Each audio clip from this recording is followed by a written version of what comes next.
Hello friends, नमस्कार। Judicial exam watcher channel से मैं राजेश कुमार सोनी। हम लोग पढ़ रहे हैं राजस्थान एपीओ के लिए इंग्लिश।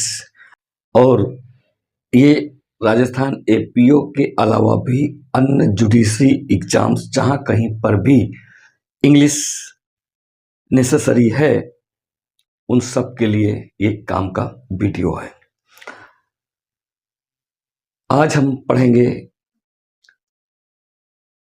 Change of डिमॉन्स्ट्रेटिव्स। हम लोग पढ़ रहे हैं नारेशन के अंदर आज हम ये जानेंगे कि अगर रिपोर्टेड स्पीच के अंदर डिमॉन्स्ट्रेटिव्स आ जाते हैं तो हम उन्हें कब चेंज करते हैं, और अगर चेंज करते हैं तो किस में चेंज करते हैं। जनरली हम लोगों ने ये याद कर रखा है कि दिस का दैट और दीज का दोज या दैट का दोज, दिस का दीज प्लूरल में ऐसा कर देते हैं।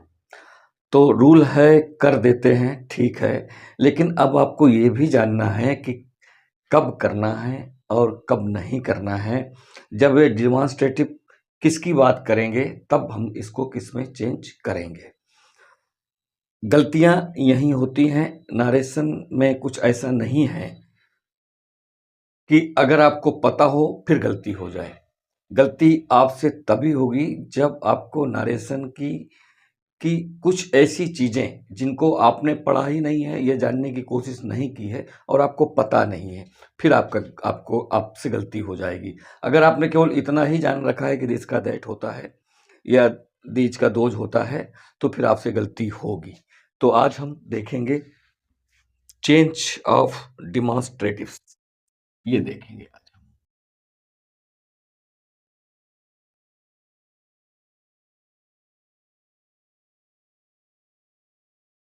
चेंज ऑफ डिमॉन्स्ट्रेटिव देखेंगे तो हम आज ये सीखेंगे कि ये डिमॉन्स्ट्रेटिव कब क्या बताएंगे, तब हम क्या करेंगे। तो देखिए, पहले तो ये याद कर लीजिए कि डिमॉन्स्ट्रेटिव टाइम बताएगा, डिमॉन्स्ट्रेटिव आपको सब्जेक्ट बताएगा, सब्जेक्ट का नियरनेस होना बताएगा, है ना। तो बीइंग नियर आप याद रखिए, object being near, object being near. अगर डिमॉन्स्ट्रेटिव से ये पता चलता है वो सब्जेक्ट की जगह, लेकिन वो जो डिमॉन्स्ट्रेटिव सब्जेक्ट की जगह आया हुआ है वो ऑब्जेक्ट के नजदीक होने की बात करता है, तब क्या स्थिति होगी ये आपको पता करना है। तीसरा, एग्जेक्टिव का अगर काम करता है, एग्जेक्टिव का भी काम करेगा ही।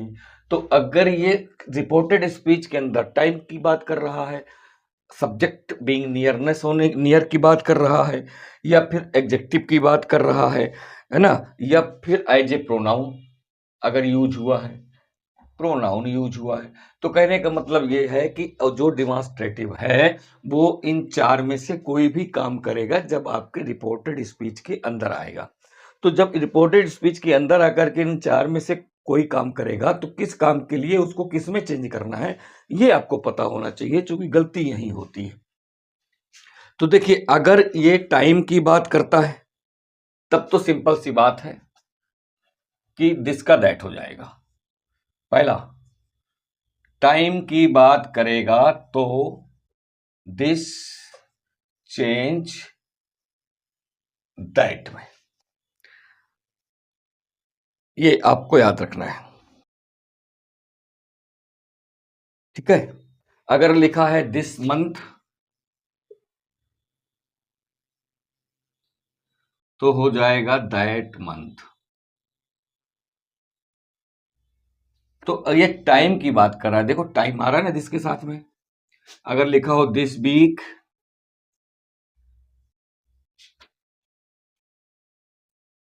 तो हो जाएगा दैट वीक, ये तो हो जाएगा। तो कहने का मतलब जो डिमॉन्स्ट्रेटिव हमारे पास ये दिस है, ये दैट हो जाएगा जब ये टाइम बताएगा। यानी कि अगर ये टाइम के साथ में यूज हुआ है तो फिर ये दिस का दैट हो जाएगा। दिस का दोज हो जाएगा। तो ये एक याद रखने की बात है कि दिस का दैट होगा, टाइम के साथ होगा। अब अगर ये एग्जेक्टिव बताता है, ये तो पहला हो गया, इसको याद रखने की जरूरत है। अब अगर ये एग्जेक्टिव बताता है, इसको बताऊंगा अभी। अगर ये एग्जेक्टिव बताता है तो एग्जेक्टिव में दिस का याद रखिएगा दा करना है। कैसे करना है? अगर लिखा है दिस बुक, तो ये दिस यहां पर एग्जेक्टिव हो गया, ये नाउन को क्वालिफाई कर रहा है। तो यहां पर हम चेंज करते समय द बुक लिखेंगे, दैट बुक नहीं लिखेंगे। ये आपको याद रखने की बातें हैं, गलतियां आपसे यही होंगी, ये याद रखिएगा। और अगर दीज बुक्स भी लिखा हो, ये याद रखिएगा, पकड़ लीजिएगा इसको। ये नारेशन ऐसे ही आएंगे, गलतियां यहां होंगी, नारेशन कोई अलग से नहीं आएंगे और बहुत ज्यादा टफ भी नहीं आएंगे, लेकिन कुछ ऐसी चीजें होंगी जिसमें आप गलत करके आएंगे। अगर दीज बुक्स लिखा है तब भी आपको द बुक्स ही लिखना है वहां पर। तो ये देख लेना है कि अगर ये डिमॉन्स्ट्रेटिव जो है, ये डिमॉन्स्ट्रेटिव एडजेक्टिव का काम कर रहे हैं, एडजेक्टिव का काम कर रहे हैं, याद कर लीजिए, तो फिर ये द में चेंज होगा। फिर इसको आप दैट में चेंज करके नहीं आएंगे, ये भी इंपॉर्टेंट था। तो पहला, अगर टाइम के साथ यूज किया गया है तो चलो भाई दैट हो जाएगा, ठीक है, दीज का दोज हो जाएगा। लेकिन अगर ये एग्जेक्टिव की तरह यूज किया गया है तो फिर इसको द में चेंज करना है, ये याद कर लीजिए। गलती होगी अगर आप याद नहीं करेंगे, समझेंगे नहीं तो। अब हम देख लेते हैं प्रोनाउन। अब प्रोनाउन का क्या हाल है, प्रोनाउन में क्या स्थिति होगी इसकी, ये भी आपको देखना है।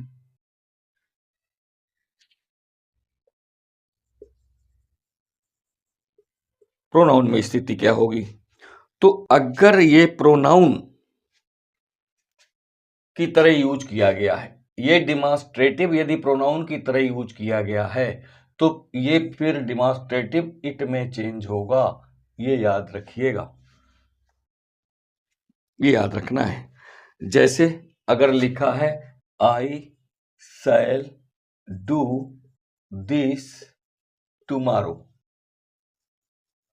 अगर ऐसे लिखा है तो फिर इसको, ये दिस को इट में चेंज करेंगे।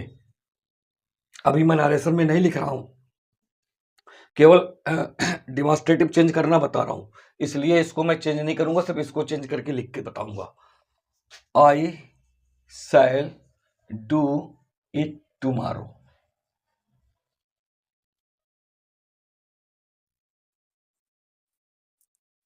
तो ये देखिए दिस की जगह में ये इट हो जाएगा जब ये रिपोर्टेड स्पीच के अंदर होगा। इसके बाद हम सारे एग्जाम्पल्स करेंगे, सेंटेंस बकायदा बनाएंगे, प्रैक्टिस भी करेंगे, और हर सेंटेंस में जो कुछ भी अंदर रिपोर्टेड स्पीच में स्पेशल होगा उसको मैं बताऊंगा और उसको चेंज करूंगा, जिससे आपको याद भी हो जाएगा। तो ये याद रख लीजिए कि अगर प्रोनाउन है तो देखिए टाइम में है तो दिस दैट कर दो, एग्जेक्टिव में है तो फिर द में चेंज करना है, दैट में चेंज नहीं करना, दिस को या दैट को जैसा भी है। और अगर प्रोनाउन की तरह यूज किया गया है तो फिर इट में चेंज होना है दिस को, ये याद रखिएगा, ठीक है। अब हम देखते हैं सब्जेक्ट।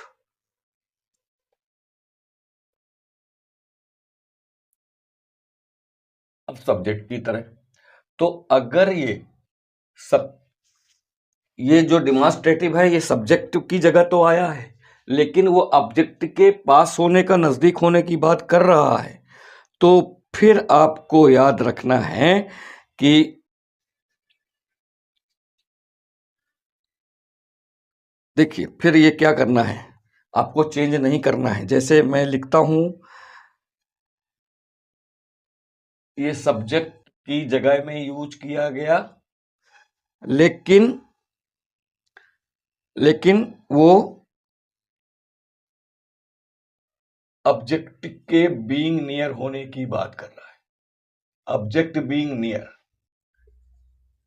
तो ये सब्जेक्ट बता रहा है जिस सब्जेक्ट के लिए यूज किया गया है कि वो पास में। अगर ऐसी कंडीशन है तो फिर इनको चेंज नहीं करना है, फिर चेंज नहीं करना है। कैसे नहीं करना है आप देख लीजिए। अगर लिखा है this is my book, this is my book, तो यहां पर दिस चेंज नहीं होगा, किसी भी कंडीशन में चेंज नहीं होगा, क्योंकि ये है तो सब्जेक्ट में, लेकिन ये कॉम्प्लीमेंट के यानी कि इस जो ऑब्जेक्ट का कहना नहीं चाहिए, लेकिन अब यहां पर चूंकि दिस क्या है, माई बुक है, तो माई बुक और दिस सेम यानी कि नजदीक है, एकदम नियर है। ठीक है, तो अब ये फील करा रहा है, ऑब्जेक्ट की फीलिंग करा रहा है, तो कि पास में है, तो पास में है तो फिर वहां दिस चेंज नहीं होगा, आपको दिस का दिस ही लिखना पड़ेगा। अगर लिखा है दीज आर माई बुक्स,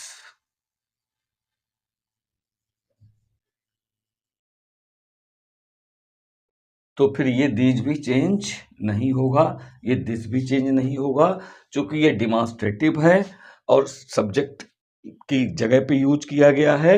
लेकिन ये जो काम कर रहा है वो ये बता रहा है कि ऑब्जेक्ट पास में है, नजदीक में है। या कभी कभी तो मैं जैसे ऐसे पूछूं हुज बुक इज दिस, तो बुक तो मेरे हाथ में ही है ना, तो अब ऐसी कंडीशन में जो दिस रिपोर्टेड स्पीच में आएगा वो दिस भी चेंज नहीं होगा। तो ये आपको समझना है, गलतियां यही होती हैं। तो गलतियां होंगी अगर ये चीजें आपको पता नहीं होंगी। नरेशन तो सभी बनाएंगे, तैयारी सभी करेंगे, लेकिन जो इन छोटी छोटी चीजों को जान लेगा एग्जाम में सफलता उसे ही मिलेगी। तो रटने भर से काम नहीं चलेगा, इसको समझना पड़ेगा। एडवर्बियल्स कैसे चेंज करना है मैंने इसके पहले वीडियो दिया। ठीक है, अब ये डिमॉन्स्ट्रेटिव है, इसको चेंज करना है, ये वीडियो आपको मिल रहा है। इसके पहले बेसिक के सारे वीडियो मैंने दिए हैं जो बहुत आवश्यक हैं और आपको जानना जरूरी है। तो वीडियो कैसा लगा? अगर वीडियो अच्छा लगा है तो लाइक करिए, कमेंट करिए, चैनल को सब्सक्राइब करिए। नेक्स्ट वीडियो में हम जितने भी सारे मैंने वीडियो दे रखे हैं उन सब में जो कुछ भी बताया है वो सारी चीज़ों का प्रैक्टिस करेंगे हम नेक्स्ट वीडियो में। अफर्मेटिव सेंटेंस को लेकर के, केवल अफर्मेटिव सेंटेंस को लेकर के जितने भी रूल्स हमने बता रखे हैं इसके पहले 3-4 वीडियो में, वो सारे रूल्स हम अप्लाई करेंगे और एक एक एग्जाम्पल करके बोर्ड में देखेंगे।